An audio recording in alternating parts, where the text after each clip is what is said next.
Welcome to Sib Spot. Today's Reddit stories are from Entitled People. There's only going to be one story today, and it's by Just Xander. It is very long. This episode is probably going to be longer than most of the other ones that I've posted. But here we go. My friend offered to buy my house for $1. Sorry in advance for the long post. Not sure if this fits this subreddit, so sorry if it doesn't. I just seriously need to vent. Some backstory. I'm a 31 female. I grew up pretty poor. I don't remember it well, but at one point my parents and I were only able to afford to eat beans and rice.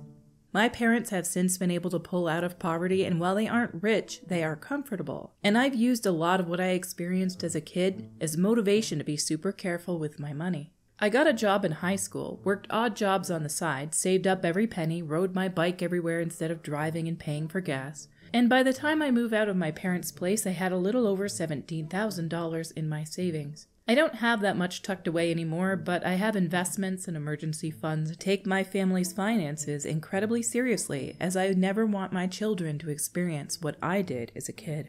Mine and my husband's financial choices afforded us the opportunity to purchase a home in the beginning of 2015, which we bought 50-50 with his mother. He paid his half up front, I made a large down payment, and his mother covered the rest with an escrow agreement that I would pay off what she had purchased.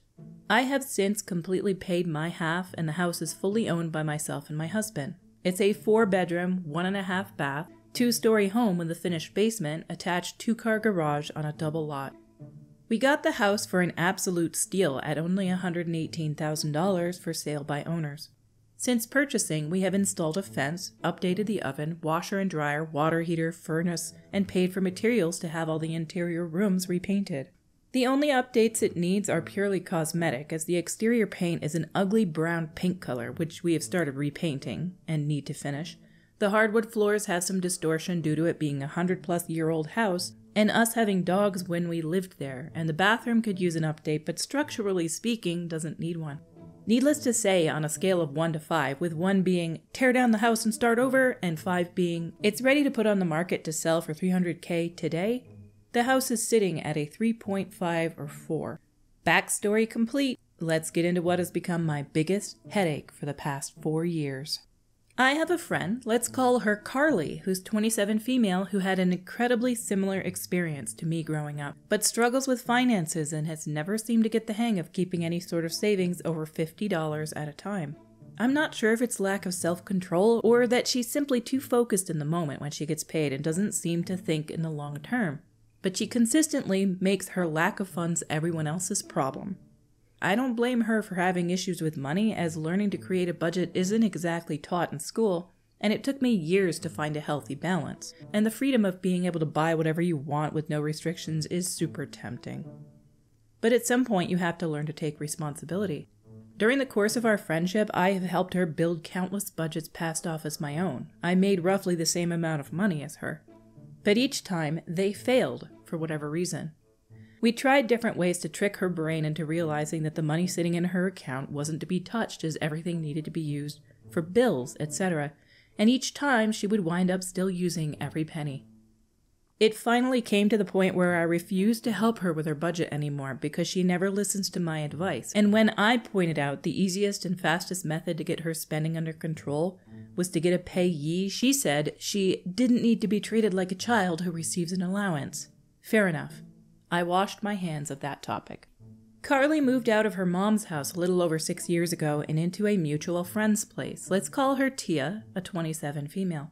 As far as I've been told by Tia, Carly paid little to nothing in rent, even though they both worked at the same company and made close to the same salary. Carly's living space was an absolute disaster. She moved into the basement and was lucky if there was even a walkway to get to the washer and dryer. She constantly asked me to come over to help clean and organize her space, and because I'm a people pleaser, I would always agree. Each time we would make significant progress, but by the next weekend I would come over to help again, and it was as if a tornado had gone through her space in the course of the week. I have no idea how she was able to fit so much stuff into that tiny space. She would never clean up on her own or make any sort of effort to put anything away, and would always wait for me to come over. And if anyone were to come down and watch us, it was always me cleaning or organizing while she sat back and dictated where everything went. Getting her to donate or throw anything away was like pulling teeth, as somehow even the smallest scrap of paper had some sort of sentimental value. After a little over a year of them living together, Tia couldn't handle it anymore and asked Carly to find some other living situation. She wasn't going to throw her onto the street, but she literally couldn't live with Carly any longer. There are a lot of other things that built up that caused this, but I won't go into that here. Just a side note, it sounds like Carly could be a hoarder. Is she saying that tiny piece of paper on the ground there has sentimental value and she can't throw it away? It sounds like she might be a hoarder. It just so happened that my husband and I had purchased a second home around the same time. What we had owed for the first was paid off, my husband had come into an inheritance, and we were able to look for our forever home that better fit our wants and needs. The best part for us is that the new house was literally a 5-minute drive from the old house. We had yet to decide whether we wanted to sell or rent our first house when Carly approached us with the offer of renting it from us. She and 2 other friends were all looking to move in together, and with the house being as big as it was, there was plenty of space for all of them to have their own room and privacy. Since we hadn't yet decided if we wanted to sell, and there were 3 renters already lined up, we decided to use it as a means of passive income, to invest in our future, and then down the road we would revisit whether or not we wanted to sell it or keep it as a rental. The red flag that I didn't initially pick up on was that Carly was already referring to the house as her house to her 2 potential roommates even before moving in or signing a lease. So by the time it came to them all moving in, Carly had driven the other 2 girls to back out. The way I had written the original lease agreement was that the rent was flexible depending on how many tenants were there. So for the 3 of them, they would only have been paying $750 total per month, and if only one person was renting, it would be $400 per month. In this area, you can expect to rent a bedroom for $400, so this was a crazy good deal as we really didn't need the money, and it was mainly to pay for insurance, power, heat, and property taxes. In the 4 years that Carly has lived in that house, rent has gone up 4 times. Once to $500 a month because the power bill went up and we needed to adjust for that. The second time to $550 a month due to the same reason. The third time to $750 after she got a new job. And last year in October, more on that later. Also in the 4 years she's lived there, 2 separate opportunities for roommates have backed out.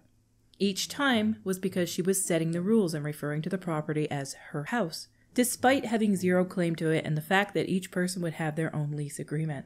When she first moved in, she was working a minimum wage paying job and she was my friend, hence the low monthly rent, but a year and a half ago got a new job at a local university, 30-minute drive away, that pays very well and has great benefits. But somehow, she manages to blow through her entire paycheck, and I don't even know on what.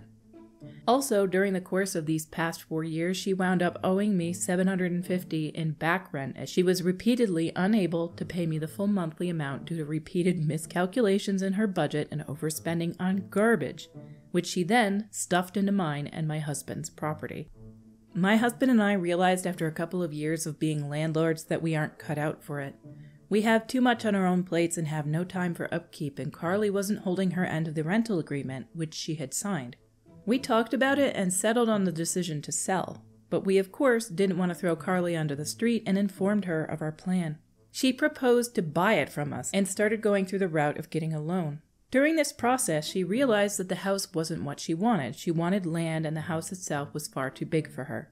She told us that and we understood, and I even helped her drive to meet with realtors so she could check out other options to buy houses elsewhere. But each one fell through as she discovered that she wasn't going to get a new homeowner's discount or bargain with any loans that she looked at, and all the loans required a minimum of 10% down payment, which of course she didn't have. This is where the entitlement starts. Carly wasn't going to be able to buy a home, at least not the home she wanted, and settled on buying our house. We had briefly talked at the very beginning of her tenancy that we may consider a rent-to-own situation, but no agreement had been made. No sales price had been decided, no appraisals or property inspections completed, nothing had been signed. It was simply a comment that we had made in passing, and then chatted about later, again in passing. She took it as gospel truth and said that if she bought the house, she expected the 2.5 years of rent she had paid to us to be comped off the total sale of the house. I reminded her that we never signed anything about a rent to own and informed her that wasn't how this was going to work. Her next tactic was to try to suggest that we quit-claim deed the property to her, again without her paying us anything additional to the 2.5 years worth of rent she had already paid us. How this works is that whoever owns the property grants the title or deed to whoever they're giving it to, and it's generally a lot faster and cheaper than going through the process of buying a house. But there is still generally something paid for the property when the title is transferred. At this point, she'd only paid about $10,000 in rent, more than half of which went to paying utilities that we covered instead of having her pay them and property taxes, and she was making it sound as if she wasn't going to give us anything beyond that. I, again, told her that this would not be a viable option. The house was in great condition, and even with the exterior paint and repairs to the floor and bathroom, was worth at least what we had paid for it, $118,000. She tried to spin it that she was doing us a favor by taking it off our hands, as I expressed to her that we were tired of being landlords and it was more effort than we had time for. Her last attempt at buying the house on her own was to offer me $1. That's right, a single dollar. I will admit, I don't know if this was a failed joke attempt on her part, but it certainly fell flat, and I was so mad I was shaking, though I laughed it off. Side note, during the time she has lived in the house, my husband and I have some stuff stored in the garage, as Carly parked on the street due to convenience, and she suggested on multiple occasions that she start charging us rent for storing things in our own house when none of it was in her way whatsoever, and we had already made it clear if she purchased the house that we would remove all of our property. At the end of 2022, Carly started dating Reggie, a 28 male. They were long distance and would take turns visiting each other, and Carly made the comment to Reggie that we were looking to sell the house, and we threw out a couple of numbers, the very lowest being $100,000, but said that we of course would have to have an appraisal and look at market value, etc. He offered to buy it from us and said that he would start the process in March or April of 2023. I was relieved. My husband was relieved. Carly was relieved. Everything was looking great. Some information about Reggie at the time. He is a retired Marine. He gets a monthly check from the government for close to $2,000 on top of his well-paying job. I'm guessing based on what Carly told me, but at the time he made his offer, he was probably making between $4,500 and $5,000 a month. When March-April came around, Carly and Reggie informed us that he would not be able to afford paying both his rent where he lived and a monthly mortgage payment, and wouldn't be able to start the purchase process then, but would start the purchase process in October instead when he planned to move in with Carly.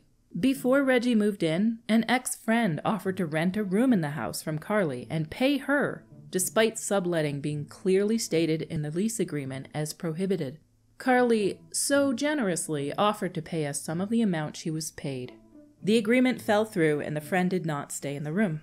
I'm not exactly sure why he chose to do things the way he did, but Reggie didn't start the purchase process at all until after he had moved and quit his job, meaning the only source of income he had to show to a mortgage company was the monthly stipend from the government, which, even with a veteran's loan, doesn't work as proof of income.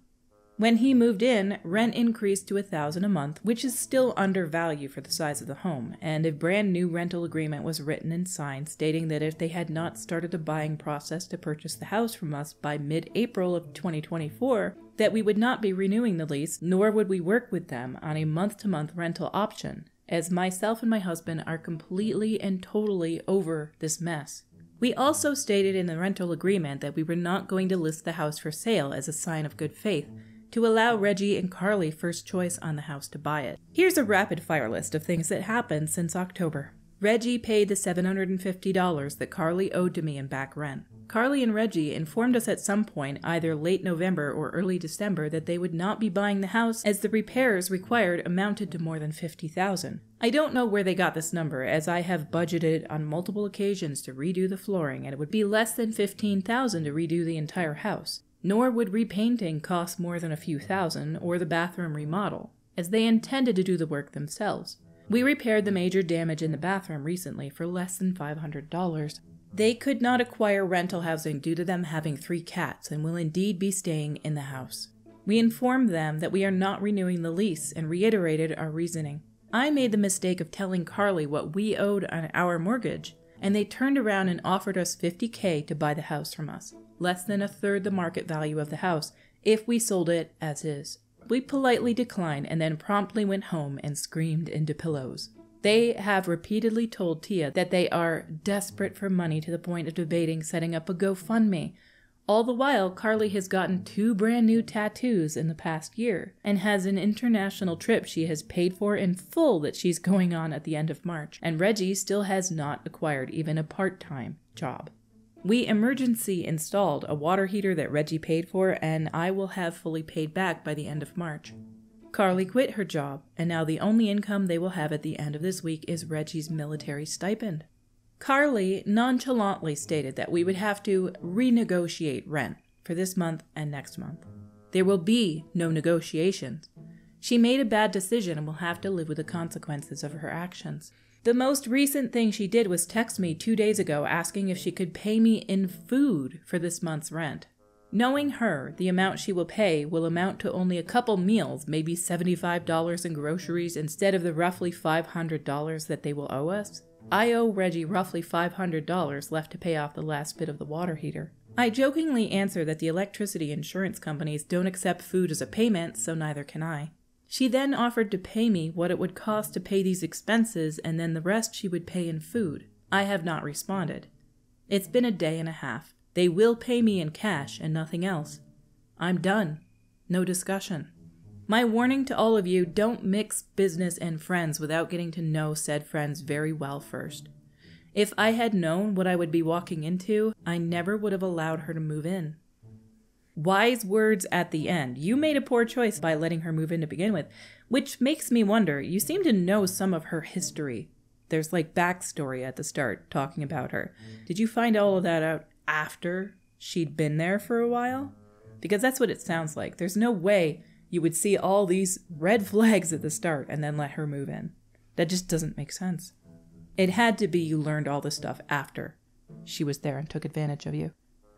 I would never want to rent a property, even if it's a passive income that you can have every month. But I think I could actually enjoy, like, buying a property, refurbishing the house, landscaping the lawn and everything, fixing things that are broken and selling it. I think that would be fun. That's our one story for today. Until we meet again, have a rambunctious day.